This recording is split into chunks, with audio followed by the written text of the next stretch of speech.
Welcome to the demand video. If you haven't watched the first video in the supply and demand series, go ahead and check that out because we will be expanding on that information. Let's go ahead and jump right in. Just a quick refresher on some of the terms we'll be using. Quantity is the amount of a good. Price is the cost of a good. And I know in the previous video I said that price is the price of a good. It's probably more accurate to say it's the cost of a good.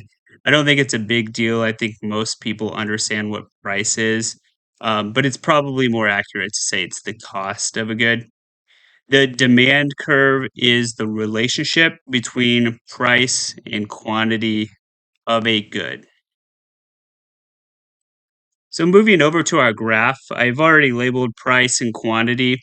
So we can go ahead and start right into our demand curve. Remember, the demand curve is downward sloping.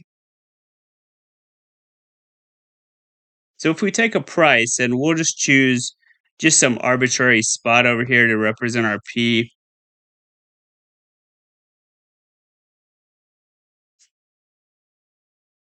Then Q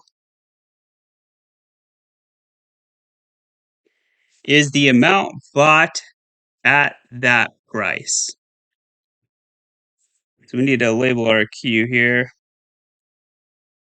So this spot right here, where P and Q meet on the demand curve, that is the quantity demanded for the good at that price. The demand curve represents each point where price and quantity meet. And each price has a specific quantity, and each quantity has a specific price. So let's clear this out really quick and we'll go into the demand curve a little bit more. If you remember from our math video, you'll remember that the demand curve is downward sloping. And it's downward sloping because price and quantity have a negative relationship. As the price of a good goes down or decreases, the quantity for that good is going to increase. So let's look at our equation here. Remember, our slope-intercept form is y equals mx plus b. And we can make some updates here. So y, which is our y variable, is just price. So for our demand curve, instead of y, we're just going to use a p. We're just substituting p because price is our y variable. We can substitute p in for y. So p, or price, is going to equal, remember, our m is our slope, and downward sloping curves are negative. So it's going to be negative m. So our next variable is x, which represents our x variable. And we can do the same thing we did with y. Our x-axis is q, or quantity. So we can substitute quantity in for x. So this is going to be negative mxq for quantity plus b. We'll keep b the same. Now, a couple things here. Remember, b is our y-intercept. And this is also where x equals 0, or in this case, q, or quantity, is 0. So b is where 0 people will buy the good.